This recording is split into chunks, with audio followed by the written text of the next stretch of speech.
Is there such a thing as electronic harassment? Tune into my talk show, Universal Talk, Saturday, May 15th, 2010, where we will explore the evidence. We welcome Dr. John Hall. Dr. Hall is the author of A New Breed, Satellite Terrorism in America. He is also a medical doctor in Texas, a diplomat of the American Board of Anesthesiology, member of American Academy of Pain Medicine, and an active member of the Mind Science Foundation. He currently holds a seat on the medical committee of the human rights organization, Freedom from Covert Harassment and Surveillance. Check out his website at www.satweapons.com. Tune in as we discuss the possibilities on Universal Talk, Saturday, May 15th at 10 a.m. Welcome to Universal Talk. On today's show, we ponder electronic harassment. Let's present the case. First, we must consider the advancement in technology with the past decade, and the fact that it is quite understood that the military technology is far more advanced than the current technology available for the general public to view.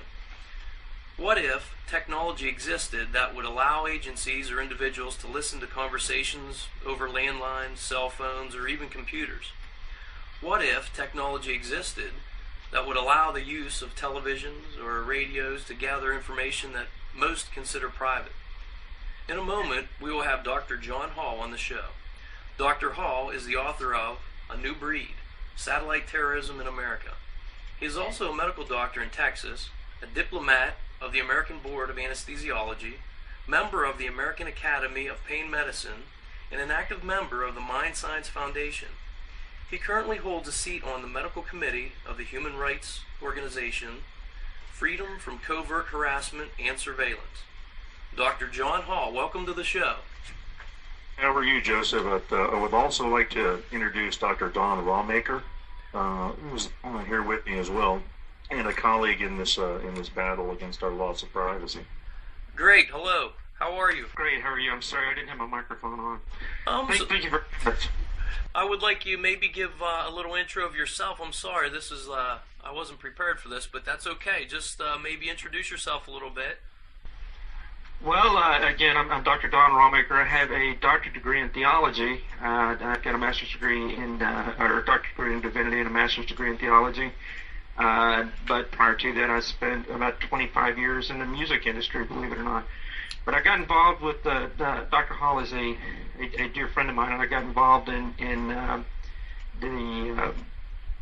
the situation that John's involved in with electronic harassment, and I actually had experienced a little bit of it. I worked for the government back in the mid-'70s.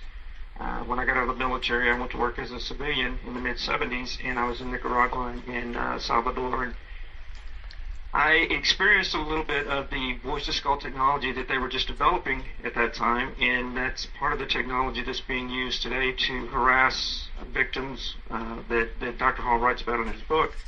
And based on that, and other than the fact that John is a dear friend of mine, I have just completely and totally dedicated myself to this cause.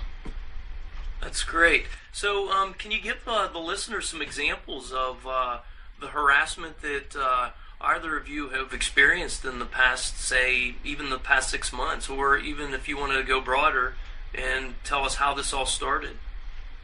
Well, the way this all started was actually with an ex-fiancée of mine who I wrote about in the book. She pretty much overnight had personality changes, went from being a non-drinker to drinking near fatal amounts of alcohol. Would catch her having conversations with people who weren't there, the voices that she was hearing.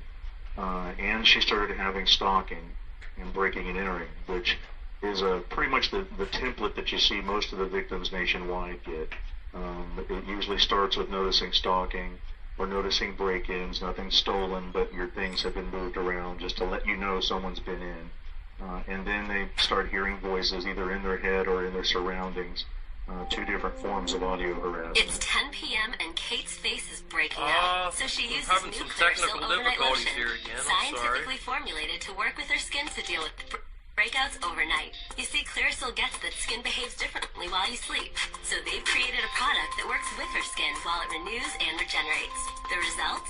Redness and pimple size are visibly reduced. Is that one of your commercials? No, it actually is not. Looks girls. So I don't know if this is part of the harassment that you're talking about. Joseph, welcome to our world. Well, yeah, we do a radio show called The Control Factor that deals a lot with electronic harassment. Oh my God! This is the last week. It started with a little bit of some changes in my radio show that I've never experienced, and this here I've never experienced commercials like this coming in the middle of a show. Well, they shut us down completely sometimes electronically when we're trying to do our show. Because we do a show called The Control Factor on the Republic Broadcast Network, RBN, 10 to 11 Monday through Friday. And we get hammered electronically quite a bit when we're trying to do our show. We've actually set our studio up to where if we get hammered too hard, we can move it.